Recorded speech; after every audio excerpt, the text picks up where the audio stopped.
All right, well, let's go ahead and get started. First, I'd like to welcome everyone and thank you for joining us for today's webinar, Steps to Address User Capacities.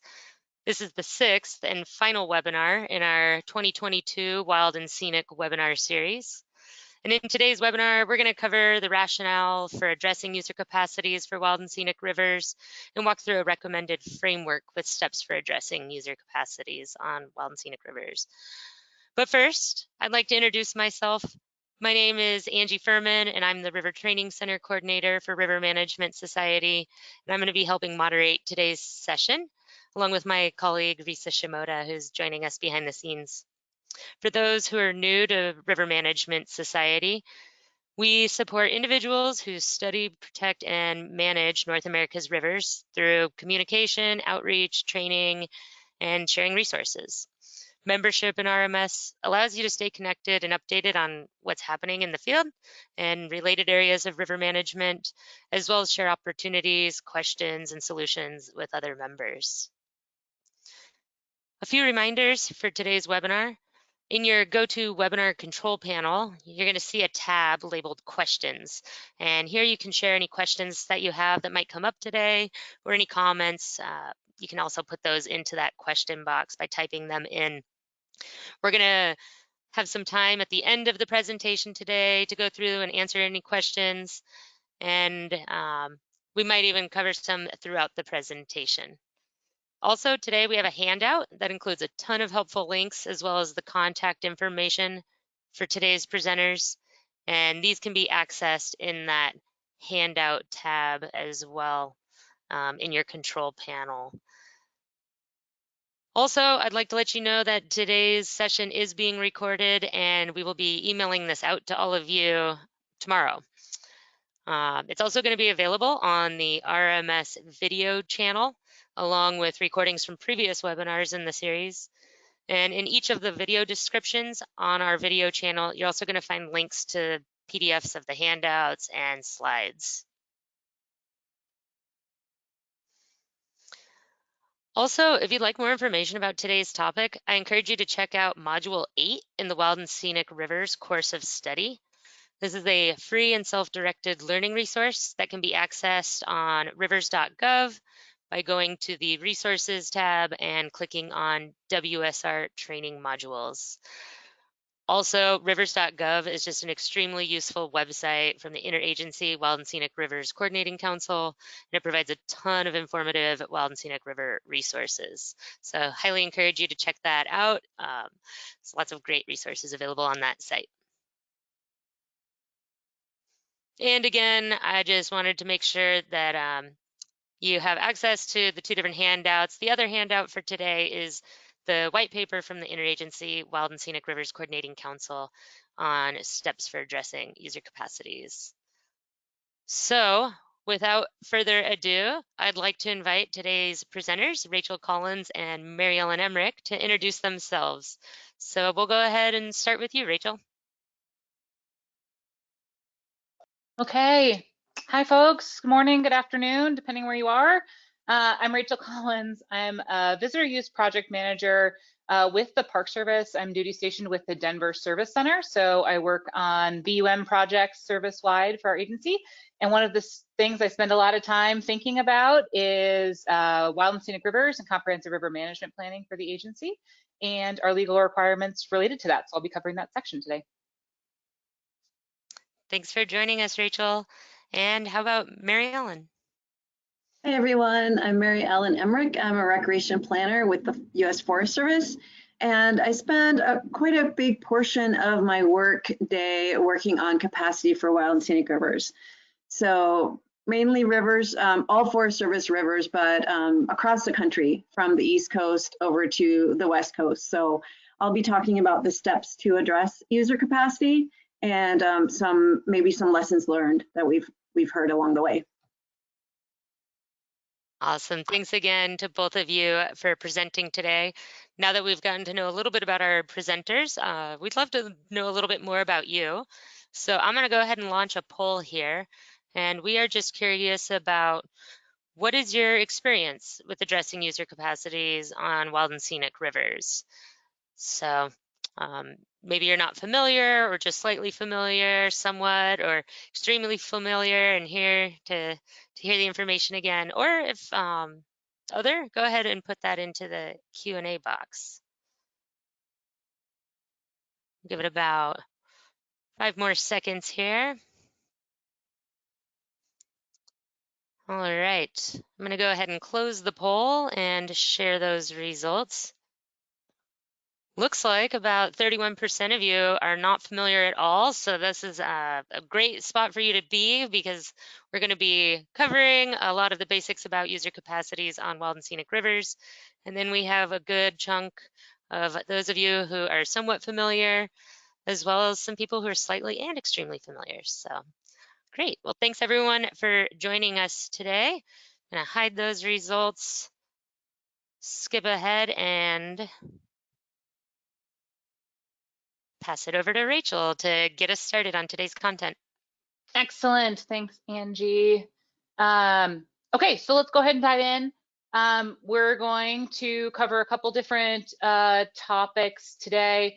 We're going to talk about why we address user capacities in the wild and scenic rivers context, and talk about a little bit of the background, the so what, the why, what's, and hows of that.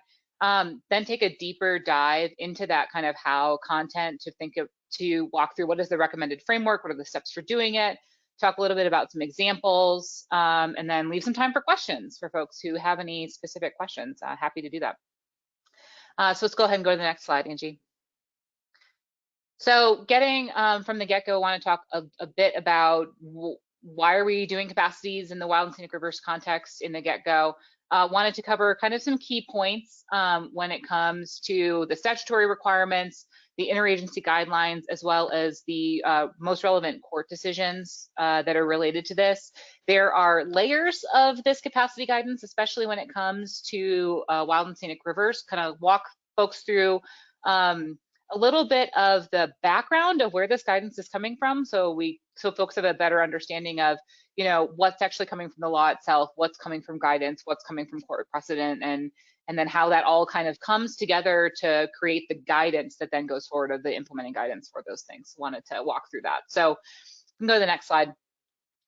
I like to summarize the legislation on this, as well as the kind of high-level guidance, the guidelines, and the court precedent into a why, what, and how is kind of an easy way to think about some of the guidance. So this is a good summary, a nice short summary. We're going to unpack some of these as we go. But in the Wild and Scenic Rivers Act itself, there is the clip there that talks about how a comprehensive river management plan shall address user capacities is included there. We step down then into the secretarial guidelines that gives us a little bit more information about what does that really mean as far as user capacity, what is a capacity? And the secretarial guidelines defines it as the quantity and mixture of recreation and other public use that is permitted within the river corridor. And then the Ninth Circuit ruling, which is connected to the Merced River court cases, gets even into more detail about the plain meaning of the phrase user capacities, and in further interpretation about getting that to that point about it's the maximum number of people that can be accommodated in the river corridor while maintaining the river values for that area. So it's kind of a way to step through some of that guidance. I'm going to take kind of each one of these in section and unpack them a little bit further, the act, the guidelines, and the Ninth Circuit ruling. So Angie, let's go to the next slide. When we actually go into WSR, there's a couple sections we wanted to point out that are relevant to this conversation. In the 1B, we have the information about the free-flowing condition, water quality, and the protection of river values, the outstandingly remarkable values for which the river was designated.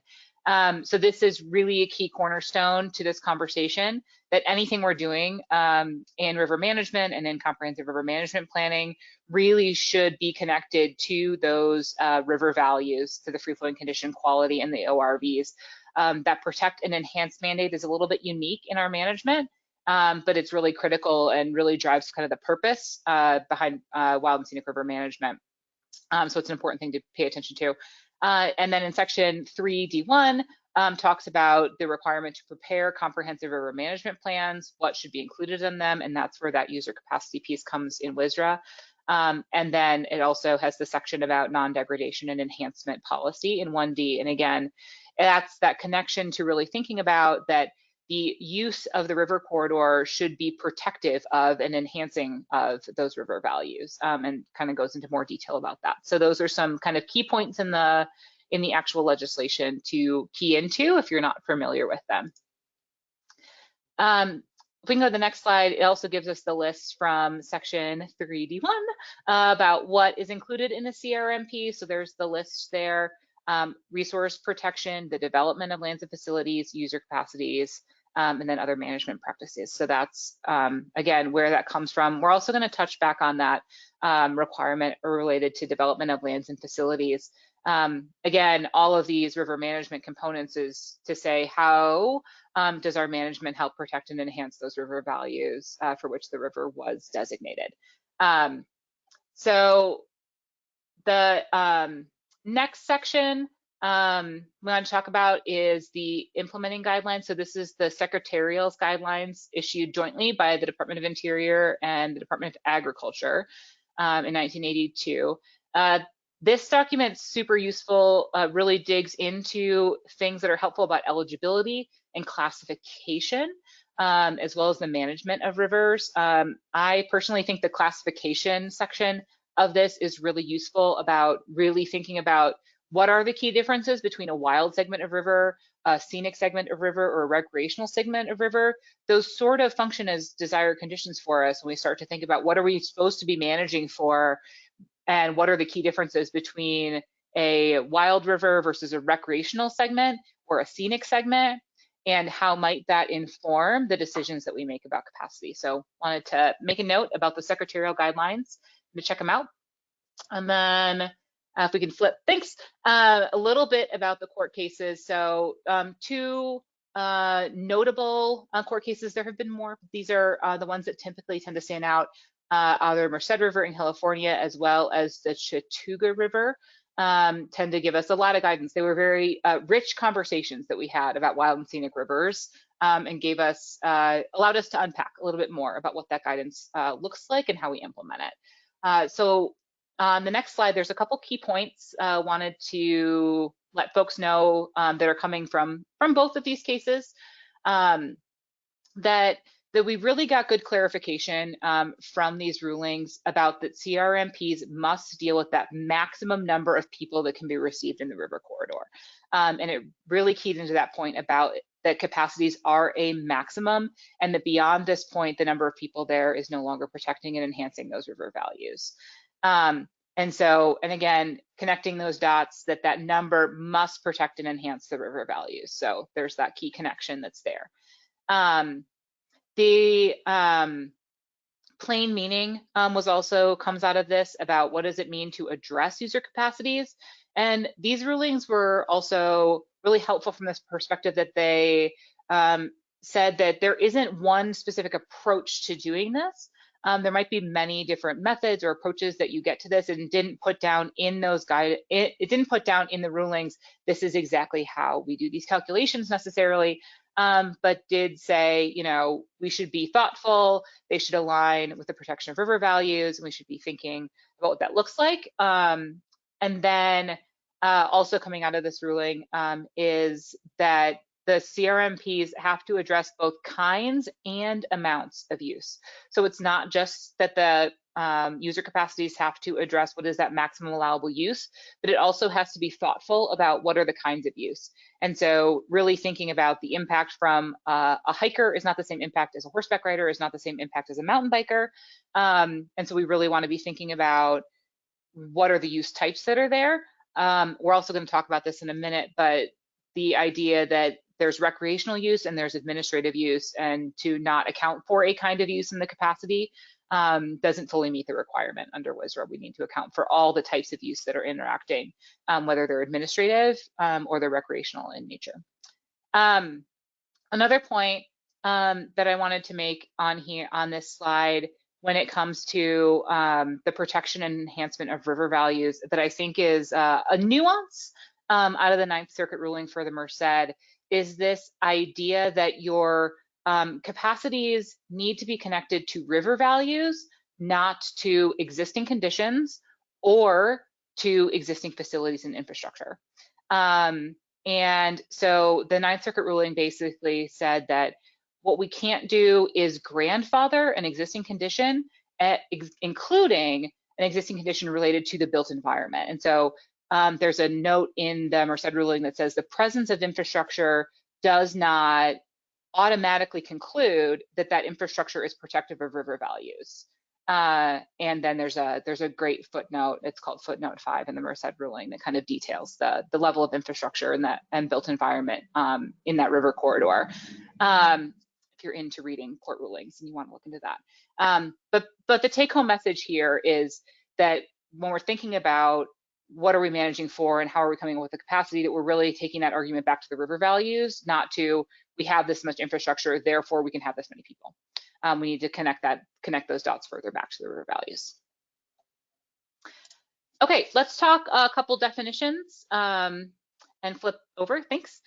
So a couple terms that folks might want to revisit. I know there's a lot of people here who have a lot of experience with this. These look really familiar. So visitor use management is the process for managing the characteristics of visitor use across all federal lands. And so Mary Ellen and I are both technical advisors with the Interagency Visitor Use Management Council as well, that talks globally about what does visitor use management look like, what are some of the tools that are there, and capacity is a component of that. So when we say addressing user capacity specifically in this context and with the guidelines and the process that Mary Ellen's going to walk us through, we're talking specifically not about all visitor use management, but addressing user capacities in the Wild and Scenic River context. And this is an approach specifically tiered to the Wild and Scenic Rivers Act. For folks who deal with National Park Service units or with the National Trails Act, there are 2 other visitor capacity legal requirements.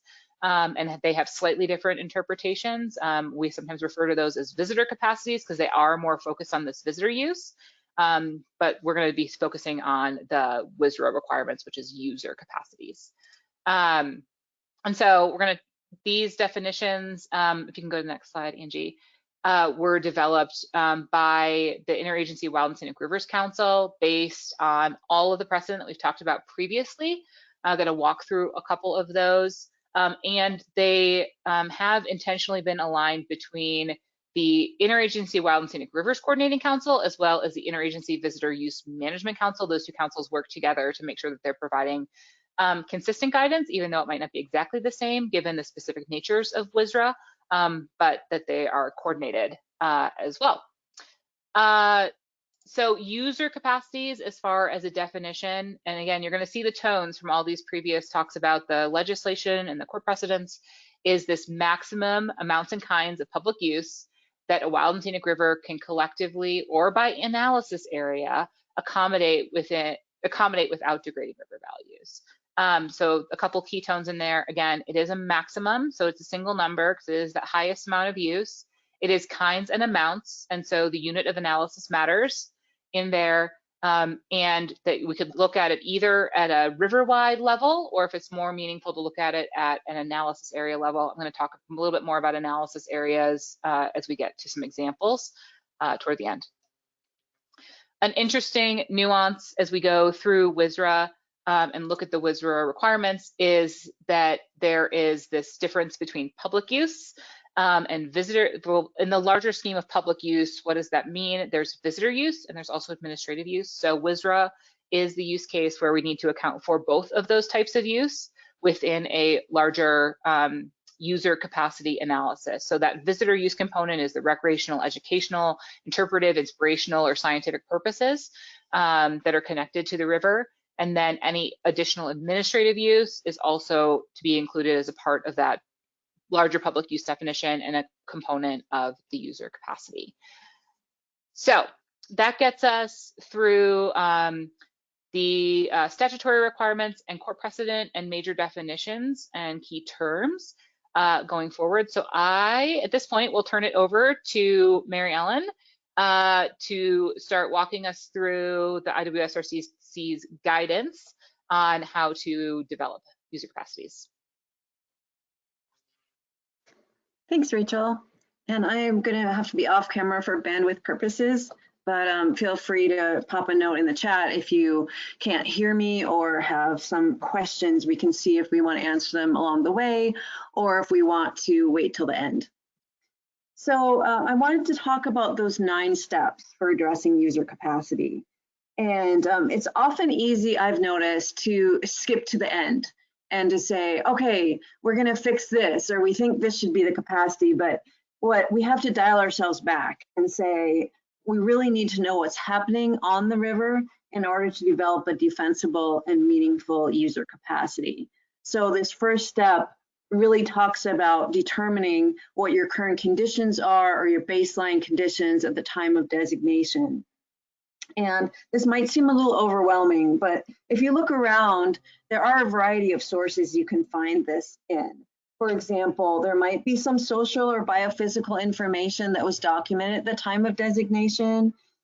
There might be a pre-designation study, for example, testimony from the designation process, interviews with clubs or outfitters that have been around a long time, or just some kind of historic records on the past uses. And sometimes I've worked on some rivers where this information is really limited. Maybe the river was designated a really long time ago, so combing through those records is challenging. But there's often even local residents and people that have recreated on the river for a long time who may have some of that anecdotal information or historical information that can be valuable for this step.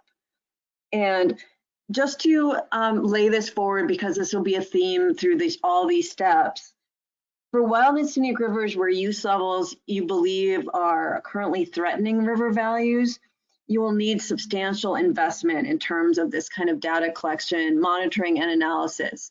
And you'll see this in all the steps to identify your appropriate user capacities and management strategy. But in contrast, there's some rivers where use levels really are not threatening those values. And so that same degree of investment probably isn't necessary. And that's something that you will need to figure out in what we call the sliding scale of analysis. But you have to also realize the possibility that user capacity decisions need to be reviewed and revised as those use levels change. So then you might need that increased investment in planning. So I wanted to throw that out there at the very beginning because sometimes people get a little overwhelmed at all these steps. But just if you take a step back and start thinking about some of these baseline conditions, these current conditions, and how they're affecting river values.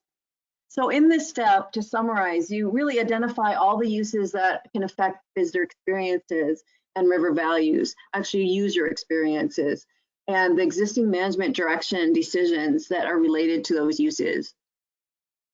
And then you also want to think a little bit about the trends for future uses and the potential for new forms of access, any known problems where there's a decline in conditions, and that relationship to the visitor experience or the user experience should be identified.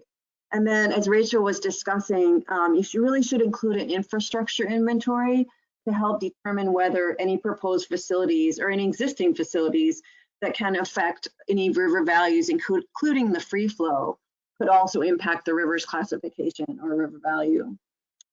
So this is where it's not as interesting as a step to some people, but it is a really important step to really see what is happening now, what is actually occurring, and what could be the impacts to the river values. And then you move on to the next step on the next slide, which is your desired conditions. And so the outcome of this is a description of the desired conditions for the river values and the social setting of the wild and scenic river. So desired conditions, a definition for it are the resource conditions, visitor experiences and opportunities, and facilities and services that will protect and enhance river values while allowing for uses consistent with the wild and scenic river fact. For example, the desired condition for the social experience for one river might be a remote, quiet experience with few interactions with others, Or it might be for opportunities to gather with family or have a more social experience. There might be a road next to the river, for example, and there might be scenic destination points. And then same thing for facilities. A desired condition might be simple rustic structures, no structures at all, or a desired condition that visitors will have several opportunities to, for example, find, develop, put in, or take out spots. But really the most important thing to remember is that desired conditions can be found in existing plans and guidance. So you need to be aware of what your plan says, whether it's a forest plan, BLM plan, Park Service plan, whatever your plan is. You really should be looking at that. Some of them are more general and they talk about just enhancing river values and protecting them, but you may want to develop these specific river related desired conditions. So how do you do that? Well, public engagement is critical for this step. Asking people what their desired experience is and how this differs from the current experience can be helpful. It's not the only thing, but it is one thing that is very helpful. And then your wild and scenic river classification is another critical consideration when looking at your desired conditions, particularly for water quality and free flow. So a river's classification really will help establish the range of permissible recreation access and infrastructure that would be consistent with protecting the character and influencing the recreational experience. It might also be appropriate, as was mentioned a little bit earlier, to divide the wild and scenic river into smaller analysis areas to address user capacities effectively. And those analysis areas might be chosen based on the classification of the river, whether it's wild, scenic, recreational, geographic similarities in the river corridor, common types of user activities, similar desired conditions that are already existing or created, user access levels or development levels. For example, wild, wilderness, backcountry, depending on which agency you're working with, versus recreational, front country type. And so the desired conditions could be very different by analysis area. So once those desired conditions are identified, then you compare them with the existing conditions. This comparison will really help you identify the need for action to achieve those desired conditions and will also inform the scope of action for other management actions. And there's a lot more I could say about desired conditions, but we will be providing, or in your handouts, you have links to some resources that will help you with those. But very, very important part of the process. Easy to skip, but will prove to detrimental later. So then the next step can also be kind of challenging for people the way it's worded, but really you're identifying the kinds of public uses, like to the facilities to support those uses, like Rachel was mentioning, but also to the kinds of uses consistent with those identified desired conditions. For example, you might have a primitive launch and it might be sufficient to accommodate inflatable kayaks.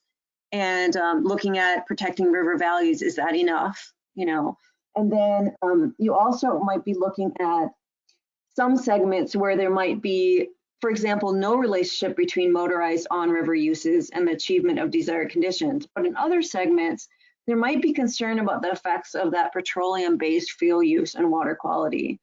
So then in this step, you would summarize and specify that motorized on-river use either is consistent with desired conditions only if use levels are really low, or there might be technological improvements that would keep the hydrocarbon discharge rate from violating water quality standards, or it might be an area where you're identifying that motorized use is not appropriate for that segment. And this step also applies to land-based use. Sometimes we think strictly about the floating, but sometimes there might be a trail or some other kind of a road system or something within your wild and scenic river. And in some instances, there might be certain activities that might not be appropriate, such as off-road driving that would allow for that sediment delivery to the water system. And then also, I think what we've been seeing lately in some other northern states is that it might be appropriate to use information from a climate change assessment in this process. Is increased flooding expecting to occur? If so, are the facilities that are currently in the river corridor, are they detrimental having that kind of facility in for protection of river values in that scenario? So that is step 3, and then we'll move on to the next step, which is identifying your indicators. And this is a challenging step. It takes a little bit of time. But what you want to do is identify an appropriate set of indicators to measure conditions in the river corridor. And these are directly tied to those desired conditions. So the definition of an indicator is a specific resource or social attribute that can be measured to track changes in conditions associated with human use. So indicators will warn you about deteriorating conditions and assess progress toward attaining those desired conditions. And in your comprehensive river management plan, you'll have a monitoring program of both social and resource indicators that are relevant to those desired conditions.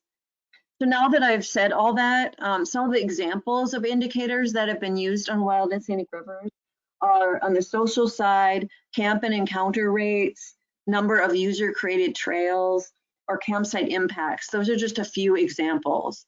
And that's probably a little small on your screen, but it shows you some indicators. If indicators can speak to more than one river value, that helps coordinate efficient monitoring. For example, if you have these user-created trails, social trails, whatever your agency calls them, it can potentially affect scenery, they can affect botany, recreation, or water quality. So it's best to really think holistically. And so how are some of these visitor use impacts? How can we use them for indicators? And also not to measure everything in the world. What are the most important things that are affecting or could affect those river values? And then it's really best to develop these indicators with resource specialists, talk to them about their resource, and then also using input from the public will really help you get good indicators. So next, now that you have your indicator, then you're really trying to figure out what is your threshold. And so you're looking to protect river values as usual and develop your capacity by looking at these thresholds. So thresholds, when we mention them here, and in the past, and you might find this in some river management plans that are a little older, or even some agencies use the word standard instead of threshold. So those are sometimes used to mean the same thing. But a threshold is the minimally acceptable condition of an indicator. So they are really your line in the sand. For example, an indicator might be the percent of nights where groups must share campsites along a wild and scenic river corridor. And most people don't wish to do this, but sometimes it's necessary. And the threshold you might set your threshold that 80% of the time the groups will not have to share campsites with other parties, that there'll be enough sandbars, gravel bars, whatever for everyone. For some indicators that you have, you might want to just say zero tolerance. This will never happen.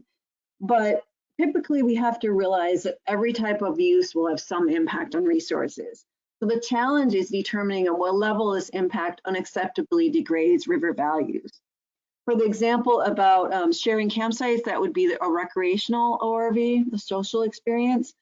But then you look at things like campsite impacts. As managers, we might be aesthetically bothered by the sight of campsites, but are they affecting the ecological integrity of the area? Are the presence of campsites degrading river values? If so, a number of campsites or the location of campsites might be also considered as a threshold.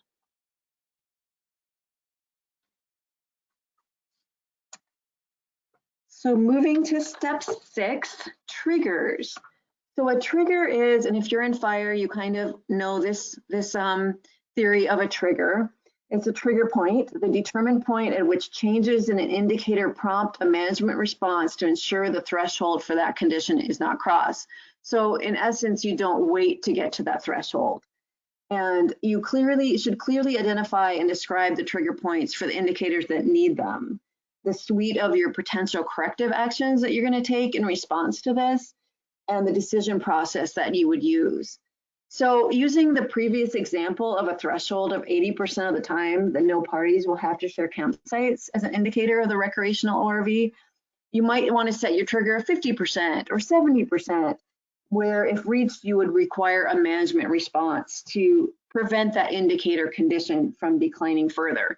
Once you cross that threshold, it's kind of hard to go back. So that's where you'd want to use a trigger. This next slide shows for visual folks how triggers work. It's the relationship between your conditions, your thresholds, and triggers for your indicator. An indicator you might have more than one trigger. You might have one or two, or maybe even three, really based on your river's management complexity and your identified values. So, but I do have to say that thresholds and triggers likely would not be necessary in instances where uses and river values don't impact each other. For example, there's several rivers that have a geology ORV, and unless there's something like recreational climbing or people are bouldering, or there's a lot of other examples I could use, but in many cases, the geologic ORV may not be affected by the amount of use within a river corridor. And as a result, then you wouldn't need to develop a threshold or triggers for that value related to your river value conditions. But in all cases, nonetheless, whether you believe or don't believe that you need a threshold and a trigger, it's important to document the rationale that informed the selection of your threshold and your triggers, or the determination that doing so is unnecessary. That just leaves a record for people to follow after you to know why you selected what you did. On the other hand, though, you might have a river value that's really sensitive to impact, which is an endangered plant. And in that case, you would really want to consider triggers to ensure you're protecting that value before it's too late.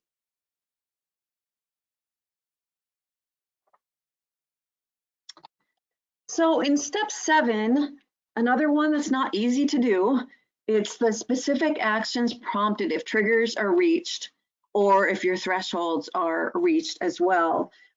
You do want to identify those when you are getting close to that threshold or when you reach that threshold, not just triggers.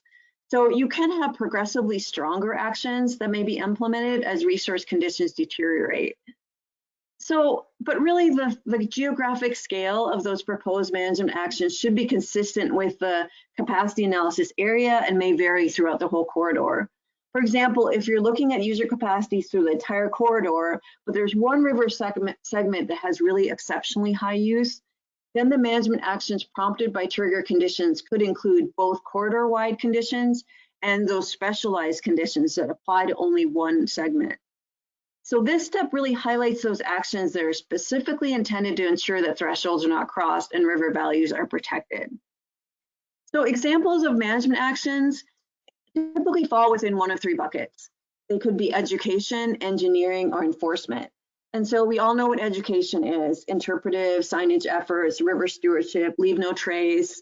And then engineering is more like site design. It could be barriers, it could be different ways, boardwalks, different ways to keep people in certain areas or to address certain impacts by really modifying visitor timing, use, things like that.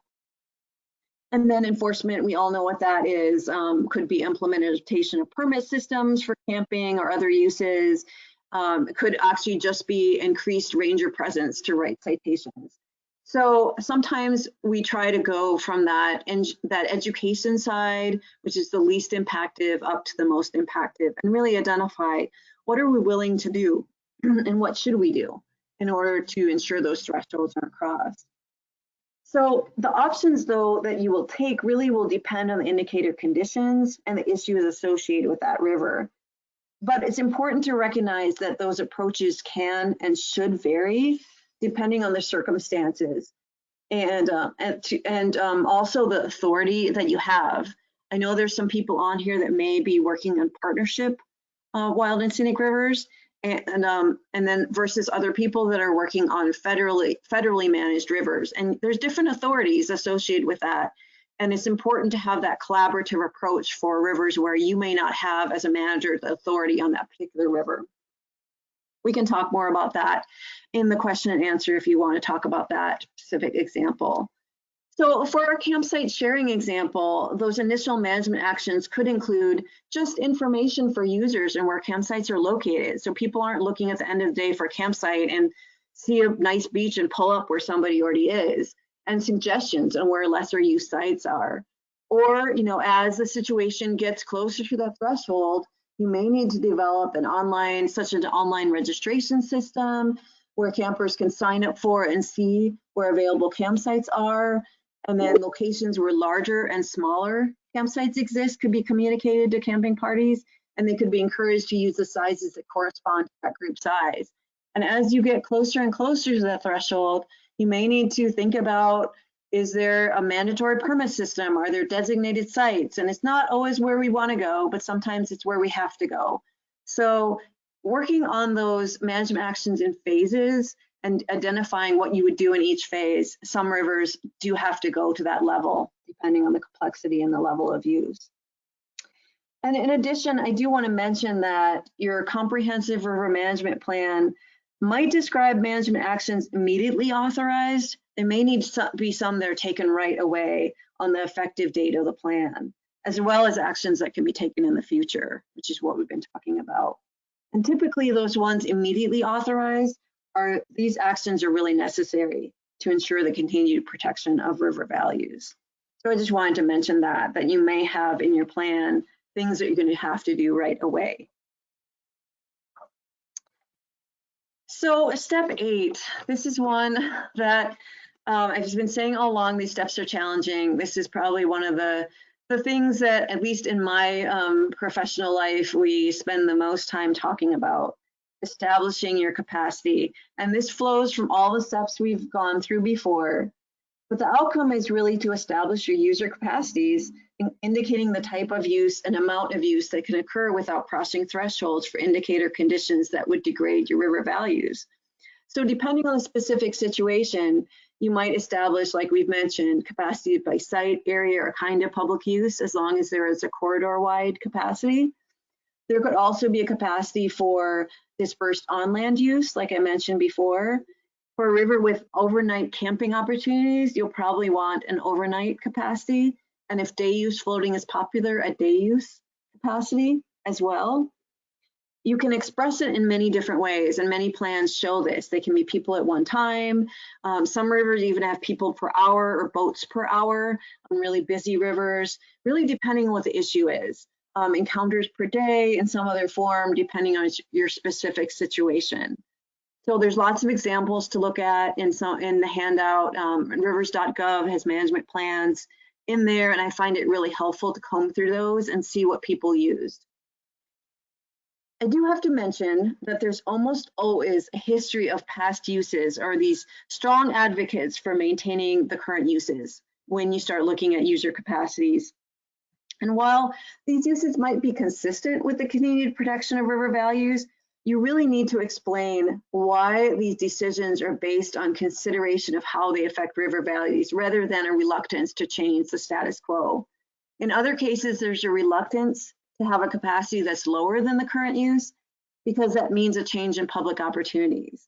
But protection of river values, like we've mentioned throughout this workshop today, is that's the most important consideration. So as a result, the process should really utilize your professional judgment to support user capacity decisions. And you might be wondering, well, what's that? Well, so there's a variety of factors you can use to come up with a user capacity. There's published scientific findings, existing data, studies, modeling of future scenarios, that can be really helpful, panels of experts with local knowledge, and if you have any social or resource surveys, I find those really helpful. For rivers that are currently near or at user capacity, it's especially important that those decisions are based on an appropriate level of public involvement and that they're transparent and well documented. And if additional information is needed before a final user capacity decision is made, you could establish interim capacity and associated actions to ensure that river values will be protected and enhanced while a final decision is made. And that's just in some cases where it really does take a long time to develop your comprehensive river management plan because of the amount of issues and challenges associated with that.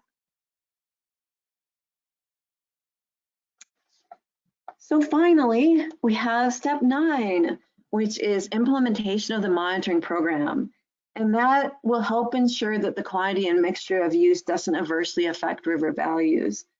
Your monitoring should be commensurate with the sliding scale of analysis that I mentioned. Frequency and intensity of monitoring should reflect the level of risk to river values. For example, there's some indicators that might only need to be measured once every few years, while others will need to be monitored more frequently. I think you'll see that in the two case studies we have. Very different monitoring, very different level of complexity. And then, of course, we want to adapt our management actions and our monitoring as needed, because you may get new information, uses change, visitor use patterns change. So your adaptive management strategy is a really critical tool to utilize in managing user capacities in wild and scenic rivers. New information can help you test your assumptions and can shape your future management approaches. So you really should describe the process for adjusting capacities based on monitoring and other new information or changed circumstances. For example, changes in technology like drones, paddleboards, pack rafts, etc., can really change how people use a river and can affect the capacity. In a meeting I was at yesterday on a really remote river, very difficult access, people were talking about wingsuits to fly down to the river corridor. Now, hopefully this won't happen, but it is important to keep a pulse on that changing technology and how it would affect the capacity and the uses on the river. So to summarize, in following these steps to address user capacities, it's important to remember, though, that it's an iterative process and it should be tailored and applied to the circumstances on a given river.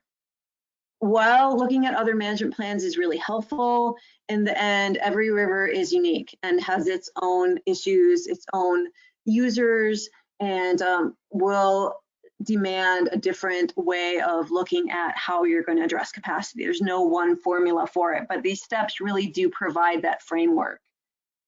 One or more of these steps, of course, like we mentioned, may need to be revisited as you go along.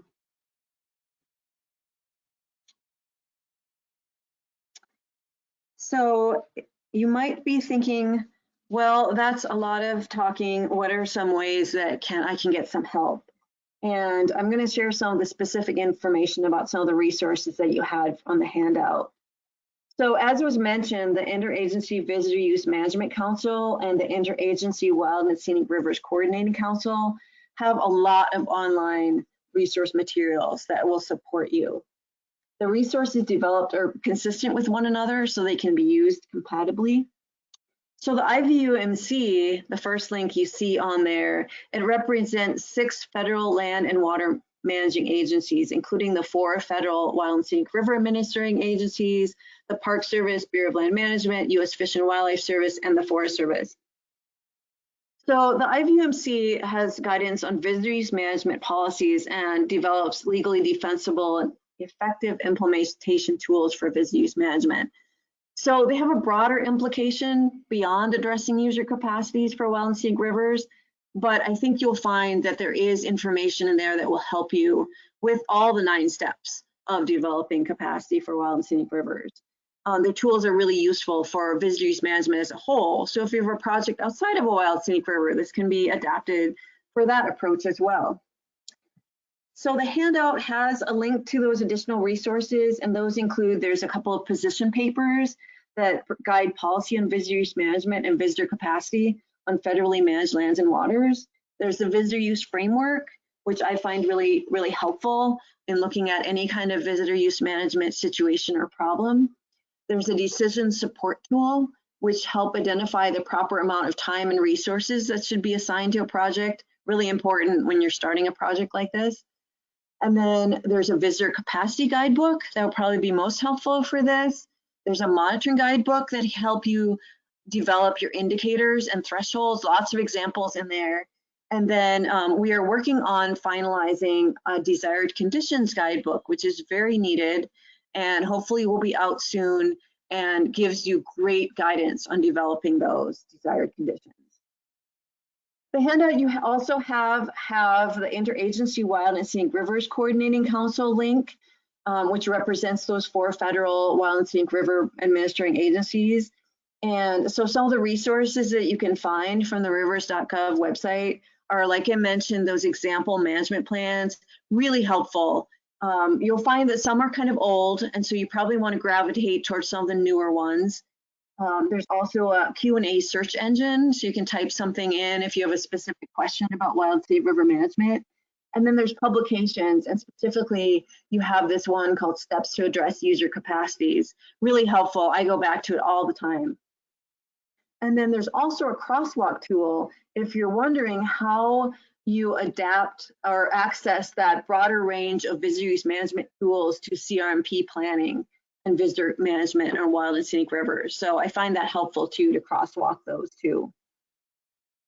In addition to those, individual agencies do have developed other supporting materials. So I really encourage you to reach out to, if you go on the IVUMC website, you will see a list of the technical advisors and what agency they belong to and represent. So I encourage you to reach out to one of those folks if you have additional questions about visitor use management, and they can direct you possibly to, if they don't have the answer, to someone who may specifically about wild and scenic rivers.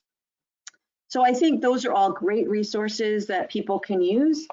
And now that I've mentioned those, we're going to move into a couple of case studies talking about a really complex high use river and a lower use river. So you can see how these steps are put into practice.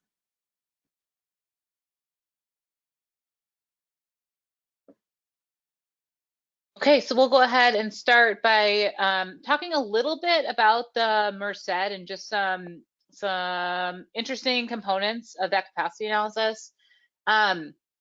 In the document itself, that's about like a 50-page chapter, so we're not going to get into a ton of detail, but I'm happy to answer questions folks might have. Also want to note that this plan is consistent with, but does precede the current guidance. So it doesn't map perfectly, but it is consistent with the guidance, just some different terminologies at the time. So for folks who aren't aware of where the Merced is, it is in Yosemite National Park, or at least the section we're talking about. The sections we're talking about are in Yosemite National Park. There are two branches, the main Merced stem that runs through Yosemite Valley, and then the South Fork that runs through Owona, through that southern section of the park there. So we can go to the next slide. The Merced is actually broken up into 8 segments of river. So I wanted to take a second to share this with folks, because we talked a little bit earlier about the flexibility that we have about how we do this, as long as we're meeting the requirements related to making sure that we're doing kinds and amounts of use, it's connected to river values, that it is a maximum. But the units that we're picking to analyze should be meaningful to our management. The whole goal of this is that we want the capacities that we set to be something we can meaningfully manage to, and that they're useful for us. So I think from that perspective, for folks who are working on big rivers, we talked a little bit about, you could do a capacity for the whole river. If that's not meaningful to your management and you can't say, like, these are the strategies I have to manage to this capacity, maybe you look at units of analysis and doing some kind of segments. So the Merced capacities are broken up by designated segments. So you can see in green there are the wild segments, in blue are the recreational segments, and in red are the scenic segments of river. And then even further, as you kind of get into that analysis in that chapter, it's broken up more, again, by overnight use and day use and administrative use. Because those aren't, you're not trading one off for the other, that gets into that kinds piece. They are different uses, they have different durations of stay, they're doing different things, and so the capacities are different for them. And to some extent, summing or bundling all of those into one number isn't the most meaningful way to represent that body of work. And so there's a couple different ways to break up those units of analysis to make sure that the numbers that we're putting out are meaningful to us going forward. I'm going to jump down to the next one. The other thing I wanted to touch on is, this is one of those examples where the capacities do vary by alternative. And that is a thing that is sometimes a little bit confusing to think about how they might vary by alternative. But Angie, if you can go to the next slide. That slide has, thanks, a high-level summary of the different action alternatives that are in the Merced. So one of the things I wanted to call out here is that when you look at things like alternative 2, that is the major restoration of the 100-year floodplain on the river. And so what we see when we say that's the goal or the theme of this alternative, we're looking at, there are certain places where we're intentionally not going to put in boardwalking, or we're going to take out some of those facilities to do that restoration, right? So one person or like one group of people walking through a meadow without that boardwalk, because it's a restored area, is going to have a different impact than one group walking through a wet meadow where we might have put a boardwalk in under another alternative, because in the theme of that alternative, that level of infrastructure was consistent with the kind of overall tone of, or what we were analyzing in that alternative. Both are totally appropriate. Both are protective of the wet meadow environment, but the protection under one alternative looks at a lower level of use without a facility, and the other one looks at a higher level of use with that facility that's on it. So facilities can relate to your capacity. That's not that they're a non-issue, but again, you can see how the argument goes back to that genesis from what does river value protection look like, and what is the mix of strategies that gets us there, and then what is the capacity as an outcome of the theme of that alternative, the river value protections that we're putting in place or that we're choosing to put in place under that alternative, and then what's the outcome of that decision making as far as it comes to capacity. So a little bit, just wanted to do a quick touch on that. Happy to answer other questions on that, but just some real basics, and I think helpful take homes from the MERCED when it comes to actually developing capacity. So with that, I'll turn it back over to Mary Ellen to talk about Elkhorn Creek. Real quick, before we go to the low use case study, I did see a question come in from Emily asking, what are these alternative actions for exactly? So the MERCED plan was a comprehensive river management plan. And so these alternatives are a range of reasonable alternatives under NEPA. And so it looks at a mix of different ways that we could manage the river to protect river values under different scenarios. So there's a lot of common to all here about like, that's just really good river management.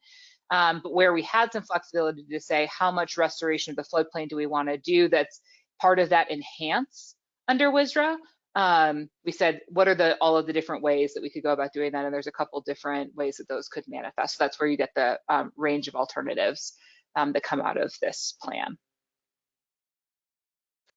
Thanks, Rachel. I don't see any other questions at this time, so we'll go on to Mary Ellen, but it is a good reminder. If you do have any questions, again, you can type them into the box under the questions tab on your GoToWebinar control panel.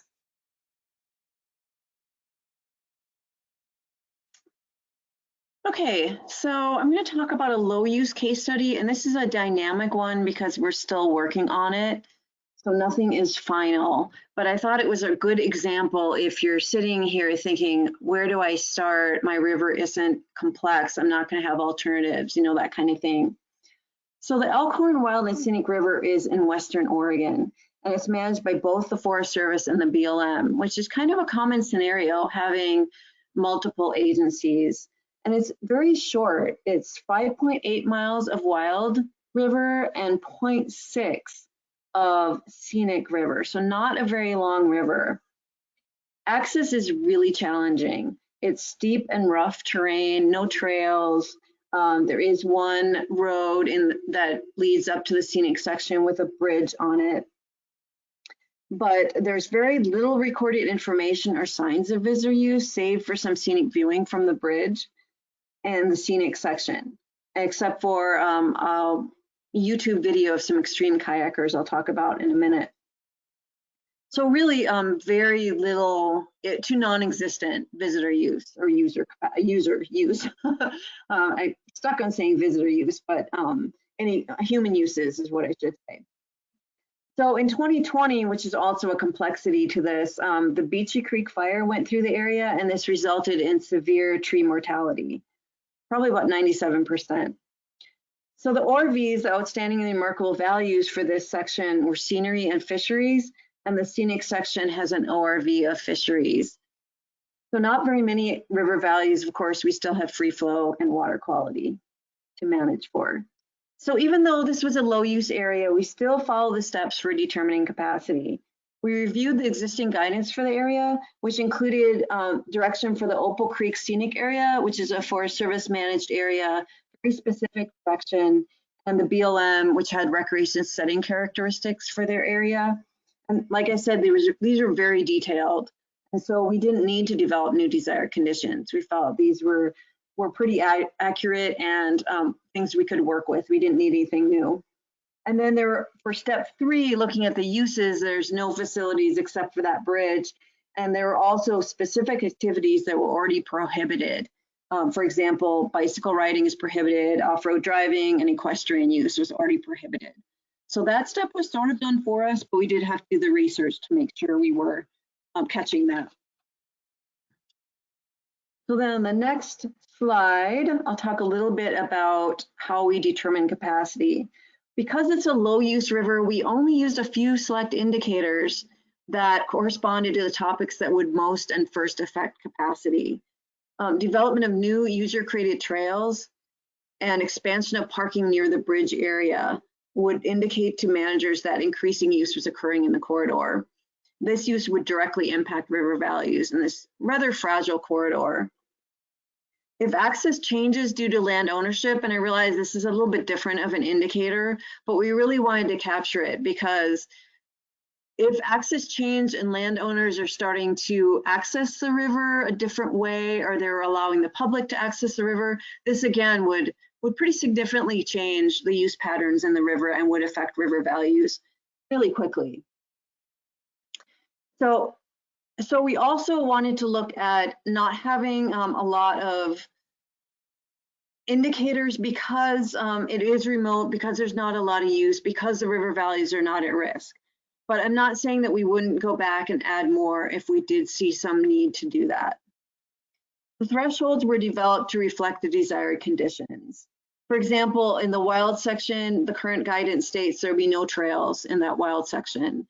So we really wanted to capture if people were starting to make trails into that area. So in that case, it was pretty much a zero tolerance. We weren't going to accept any new trails into that area. And then we looked at the capacity using a low amount of social encounters and in deciding on levels of use that wouldn't impact the river values. And those are based on the existing guidance and also the current condition of the river values, which again is kind of fragile now because of that stand replacing fire that went through. So for example, if there were a lot of people in this canyon, in this river corridor, that would affect water quality pretty significantly because the only places to walk or camp are right at the creek level. Otherwise, it's a very steep slope. And even then, walking next to the creek, it'd be really hard to avoid sediment delivery to the creek. We determined a different capacity for both the wild and the scenic section because the desired conditions were different for each. The wild section had that Opal Creek guidance and that BLM really primitive setting characteristic, which mandated a certain amount of encounters, and the scenic had a little bit more to work with. And then our monitoring plan reflected the same thing, the low to non-existent use of the river. So the frequency of monitoring was much lower than a high-use river would be. Some of the monitoring items we proposed only needed to be reviewed every 5 years or so. Of course, I'm not saying we wouldn't revise that if we had some way of noticing that the use was increasing by looking at our thresholds and our indicators. In addition, we added kind of a different indicator than I've seen before, although some people may be using it, and that is looking at social media. And the reason we added that is because if you Google the Elkhorn Creek on YouTube, you will see these extreme kayakers. It's two guys going into the river corridor and having these ropes and, you know, getting their boats down. It looks very challenging, but some people would love that. So we really wanted to monitor social media, and we haven't quite figured out what we're considering a broadly shared social media post, because we, you know, if you put it on a blog that only your mom reads, then that, to me, that probably isn't going to bring people to the area. But if you put it on, say, an Instagram that's public and has a lot of followers, then that could bring people to the area. So we really wanted to keep our pulse on that. So, and that increased social media activity would serve as this early warning that this remote area was being, quote, discovered. So we're still developing the CRMP for this, and we might need to adjust our capacity analysis if the public comment indicates a need to do so. It hasn't gone out for public comment yet. But the capacity analysis, the whole thing for this project was full of 12 pages. So it gives you an idea of using that sliding scale of analysis and how that can be effective in a river with low complexity. And just to sum up, the use you can see is very low, but it's far above what exists now. So we'll see how the public reacts to that, and we'll see if we need to adjust it. But we all feel pretty good about how we went through the steps and how we determined the capacity for this river.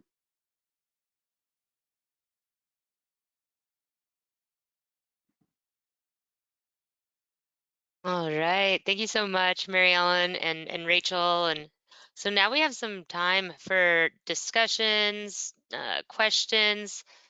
So again, I'm going to direct you to that questions tab on your GoToWebinar control panel. If you have any questions, feel free to type them into there and we'll read them out loud.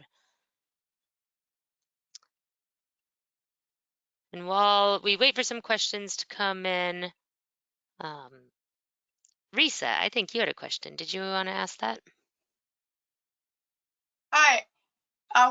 Early on, when you were in step 2, Mary Ellen, and you were in the analysis portion of the explanation, and you, I can't remember exactly the word you said, but pick an area for your analysis. How does that review compare to, I'm not an expert, so this might sound dumb, but how does that review compare to looking at a boundary for a value? A boundary could be a huge amount of geography. You're looking at an analysis of some type of protection or management of a value, and how does that compare to a boundary? Or unrelated. It can also be unrelated, and you can say go away. No, it's a good question. I'm just trying to figure out how to answer that. I think what I was referring to is that there's specific sections within the boundary or segments or areas that the visitor use may be very different, or the river values may even be different. And so you want to drill down past that entire boundary and look at what actually is going on in that area. I'm not sure I'm explaining this very well. Rachel, if you have anything, please jump in. So I think that there's another component that we have, like, that's a little bit more nuanced in WSRA, but there's the capacity, and then there's the strategies to manage the capacity. And I bring that up because when we talk about identifying analysis areas for capacity, we have a couple like principles that are super helpful to think about. So when I think about like what's an area you can meaningfully manage so that capacity is actually like meaningful from a strategies perspective. Like if I would use one strategy in one area to manage capacity and another strategy in another area, that might be assigned to break that into 2 analysis areas for capacity. The other thing is we talked a little bit about triggers and limiting attributes, and what is that thing that most constrains our ability to accommodate use. That kind of really help like correlates with that maximum. It's usually a river value in this context. And if you're in like a river segment, that it's one limiting attribute over here and another limiting attribute over here, that's maybe assigned to that you should split those analysis areas, because you've got competing limiting attributes within an analysis area, and you might be easier to split them. And then the other thing that we're thinking about is to that point about river values. If there's, multiple river values and you need to like expand because you're like, well, I maybe would use different strategies or they're in different river segments, but they're all in service to this thing, this river value that's super important and super sensitive, then that's a consideration where you might want to consider like lumping, because the split feels artificial. That's like, it's a little bit of art and sciencey when it comes to limiting attributes, but those are some of the like best practices or like gut checks I use with project teams to help them think about, is my analysis area too big or too small? Or more simply, Rachel, if you're talking about one particular value, it just might be used, affected, enjoyed, perceived differently in one area than the other. Like there's tons of people over here and hardly any other people over here. So you would approach the management of those spaces differently. Okay, thanks.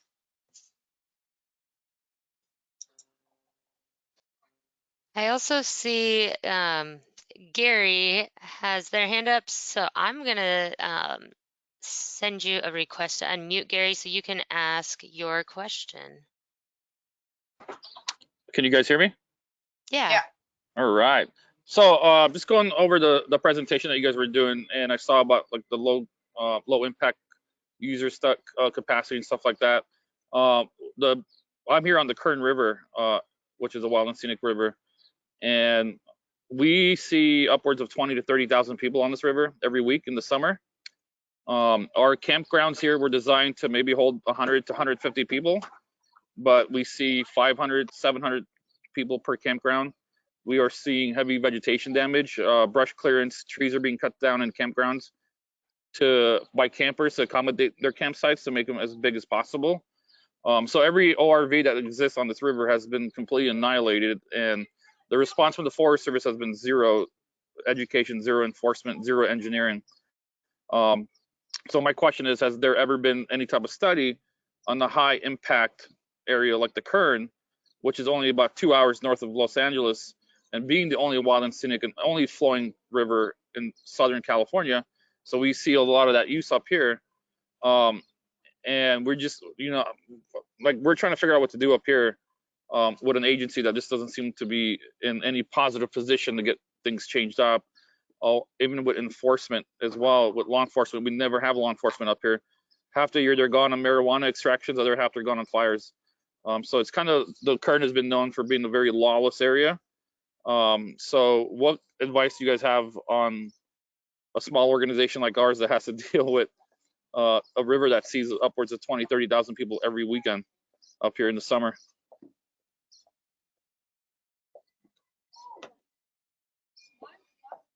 I'll jump in. Okay. I think from a strategist perspective, that would be a little bit hard for us to weigh in on out of context. I think, one of the things that could be like from a capacity perspective to start thinking about in a really complex situation like that, where there's a lot of river values being implicated or that are being impacted, is start to think about or start to work through the logic of which of those is the most constraining on use levels, right? Like, so you eventually get to a point like, if this one is protected, all the other ones are also protected because it's more restrictive or potentially more constraining on something. And it allows you to then focus and say, if I'm managing to this river value, I know that I'm also going to be protecting this, I'm also going to be protecting this, I'm also going to be protecting this, because by doing that, by focusing there, then it's also going to help me get to those kinds of other things. And so it could be that the recreational value could be that, about like just the number of boats that are in the view shed. There's a bunch of work on boats per view shed and where it starts to distract from the experience. As far as like visual crowding, it could be like you were saying, like vegetation trampling, like when you start to see out of bounds camping or visitor created camping, that impact is actually the most egregious and the one that occurs first as use continues to climb up. And so if you were to figure out how to manage that, then that would manage for the scenic values as well. But I think starting to work through the logic of looking at the river values, which ones are being impacted, and as you were to start to take 10 people off and then 15 and then another 20 off that use level, philosophically or like metaphorically, what gets better, and start to get to like, what is that most constraining value, and then how would you maybe manage to that and then get the benefits to the other values as well. Got it. And the whole lack of law enforcement is the elephant in the room. And it definitely comes up when we're developing our monitoring plans, and it's hard to have these thresholds and these permit systems or whatever if they can't be enforced. And where I've had some success is finding those local cheerleaders that are willing to take some ownership of that river corridor and not do the Forest Service work for them, but to at least be those eyes in the field and let people know and let their Congress people know about the lack of funding for staff and personnel, because the agency can't really do that. So it's not a great answer, but it is something that comes up on almost every river I work on. I have We another- we engage our congressman quite a bit on this, and they're pretty active. And we did see several $1 million come here from the Great American Outdoors Act. Unfortunately, the Forest Service made the decision to put the money into the concessionaire sites that are managed by corporations. So the Wild and Scenic section of the river got $0. The rest went into developing and remodeling private campgrounds that the Forest Service leases out to private campsite companies. So we had that opportunity where we had all this money that came in our hands, and the decision was made that the money was going to be put into remodeling all these campgrounds that they're leasing out to private companies instead. And so all the dispersed sites, everything upriver in the Wild and Scenic section was completely abandoned and ignored. So yeah, I mean, the money did come, we saw the money come in, but the district level made the decision that we're just going to disperse it this way instead. Gary, this is Risa. This is more a tactical response and not a planning response, but I just looked up the Kern River Management Plan, and it's looks pretty ancient. I don't know when it was written or completed, but it's one of the ancient ones, it looks like. Yeah, it hasn't been redone. Yeah, right, exactly. So, urgency about revisiting a forest, an updated forest plan still won't change anything immediately, but can begin to raise the awareness of, like, okay, we must look at this if we're going to think about redoing our plan. So that's not a, immediate, it's not immediate help, but it can get moving in the right direction, maybe. Okay. Yeah, we've been looking into that. We've been trying to get funded to do our own user capacity study here. I know the Forest Service here in this district did receive money 5 years ago to do user capacity study. And once again, the decision was made to funnel the money into fire instead. And so the study was never done. And so once again, we just kind of got left high and dry. And yeah, the management study was done back in the 80s, and it's the only one that was ever done. And it's never been renewed. That thing was done back in the 80s when we didn't have a huge recreational issue like we do now. Thanks to social media, everybody wants to come out here and, have this great time. So there's a lot missing in that plan that we're trying to change and get the Forest Service to redo it. And, but the same thing over and over. It's like we don't have the money, but then the money does show up and then they divert it somewhere else. So, it just it's a leadership decision, not a financial decision, because the money is there, it's coming down. But once it gets in their hands, they're making those last minute decisions to put it somewhere else. So that's the challenge that we're dealing with over here on a very busy river that looks like Skid Row now on the summer weekends, just the way they're allowing people to camp anywhere. Well, I think this conversation and the talk of the older river management plan is a nice segue into another question from Georgia asking, how old is too old? And Georgia says, our current river management plan is from 1996, and the carrying capacity study was from, quote, the last 1980s through early 1990s. And the associated agency who completed the management plan is extremely reluctant to visit it. So I don't know if either of you, I don't know if there's a golden answer, but if either of you have a comment on how old is too old. Do you, by any chance, do you guys know how often those are supposed to be updated off the top of your head? Is it supposed to be like every 5 years, every 10 years? There's no, as far as I know, there's no guidance on how often. Do you know, Rachel? They're supposed to be completed within like 3 to 5 years of the river being designated. So you can guess how well we're doing on that. And then there's no update requirement that I'm aware of. There's a timeline for when they're supposed to be completed upon designation. But I know some rivers that have no plans that were designated many decades ago. So I just updated one from 1972. So I would say if, and it probably is the case, if uses have changed, if the types of, for example, we just updated one that was done, I believe, in the mid-90s, and it related to people in canoes was the capacity. But since then, people have started using kayaks a lot more and paddle boards. And so the use had definitely changed. So using an indicator of people in canoes really wasn't very useful anymore. So I think taking a look at the the existing conditions now, and is that different than when that plan was done? Has the use changed? Are there different types of uses? It could be that a plan in the 90s is perfectly fine, if the use is the same. I doubt it, but it could be. For the Elkhorn, the one we're doing, I don't think they'll have to update that for a long time unless there's some kind of new technology. But for a river that gets a lot of recreational use, it probably would warrant taking a look at one that was done in the 90s. Thanks for tackling that. And then I see a hand up from Emily. So I'm going to send you an unmute request. And I did see, Emily, you asked, or you had mentioned that the Rogue River Management Plan is from 1972, and there's also some reluctance towards updating. But you asked, what is the best way for NGOs to get involved with this updating process? And I didn't know if you wanted to elaborate. You can come off mute if you wanted to elaborate more on that. Yeah, that was essentially it, just like as a river keeper, how to help push this process forward and advocate for more appropriate use management and these wild and scenic sections. I'm just having kind of a hard time like breaking in to that process and finding out where it's appropriate for us to come in.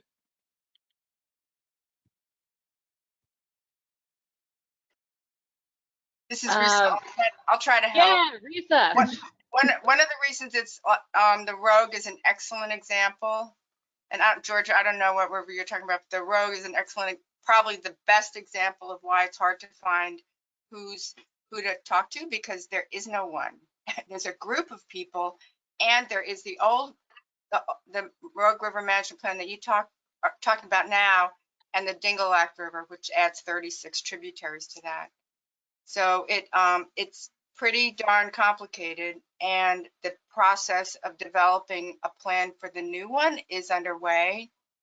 And if you asked who's in charge of that, that's like a hard question to answer, because it's a bunch of people who are working on it now, both those who are local and those who have been asked to come and help.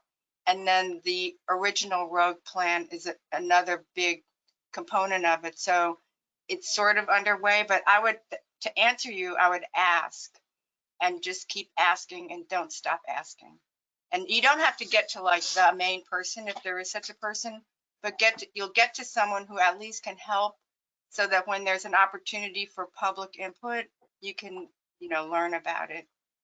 Because the agencies know they need to involve the public, and it's almost like it's not yet time, because if you provided some input, they wouldn't be able to absorb it quite yet. Mm-hmm. I'm not suggesting being patient, like, go away and come back later. I'm not really suggesting that, but just maybe work to find out who you can speak to, who can help you keep abreast of the process. And for Georgia, we worked on a lower Delaware recreational plan. So it wasn't a comprehensive river management plan. And their designation was in the early 90s. And their guidance to themselves was to update they didn't call it a CRMP then, in the way that they didn't frame it the way they do now, they would now, but they said to themselves they would update it every 10 or 15 years, and they haven't. And largely because it's there. And in that case, getting 20 boroughs and towns and townships to hold hands and do a comprehensive river management plan is daunting. So that's pretty much the reason why it's so difficult. Not a good excuse, but. And I'm working on the Rogue capacity, so I can use all the help I can get. So if anybody is local there, please email me. I think where I've been really helpful it's been really helpful for me. It's not it does have a wild and scenic river in it, the Big Sur Wild and Scenic River, but we're working with several NGOs, and where it's just essential is that local knowledge. I mean, these people have lived there forever, and they have all this information about what is actually going on. And, that goes back to that step one, is really what are the conditions, what are the existing conditions? And sometimes, as managers, we're just not out there like people that live there are. So that's been really helpful for me. And we're working with a collaborative process on that Big Sur Use Management Plan.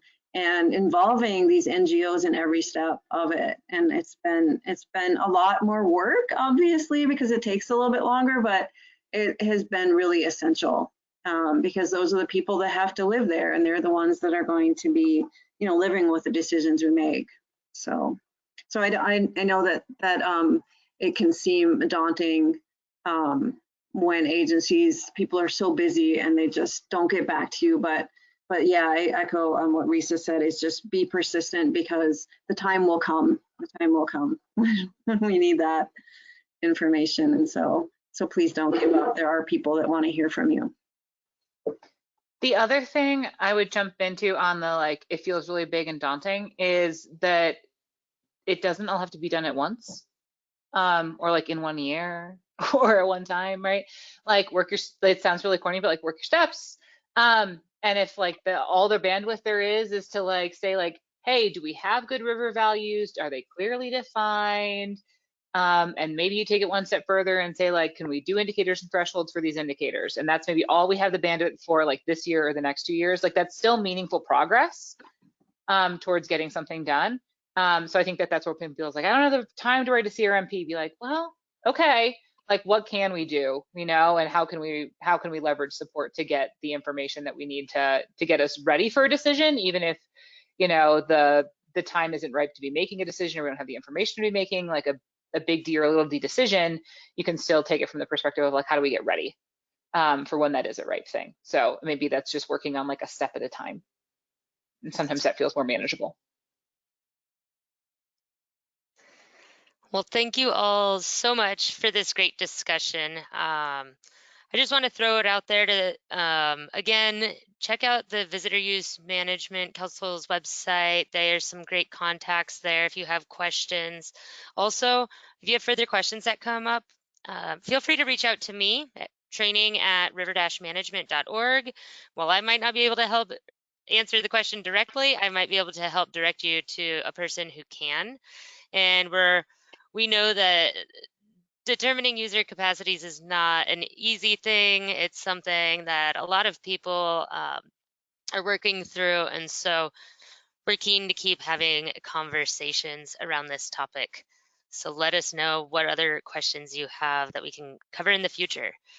But we only have a couple minutes left, so I just want to take a moment to say thanks again to Rachel and Mary Ellen for helping present all this information today. This has been some great information, some great conversation. And again, you can also find their contact information in the handout. So lots of different resources available to you as you're working through things and trying to figure out when and where and how to get involved. I also wanted to let everyone know that since this is the last in our Wild and Scenic webinar series, it's not the last of the events that we have going on with River Management Society. We do river management roundtables on the 2nd and the 4th Tuesday of every month. And coming up at the end of this month, or towards the end of the month, I guess just next week on June 21st, we have our next River Management Roundtable, where we're going to be talking a little bit about Latino Conservation Week and some of the river-related events and how to get involved, or how to maybe host one on a river that you're working with. So really encourage you to check that out. All of our river management roundtables are free to RMS members and non-RMS members, and most of them are recorded as well and available on our river training channel. And with that, I just want to say thanks, everyone, and I hope you all have a great rest of your Wednesday. We'll be sending out a recording of this tomorrow, along with links to the handouts and slides in case you didn't save them today. So thanks, everyone. Have a great day. Thank you.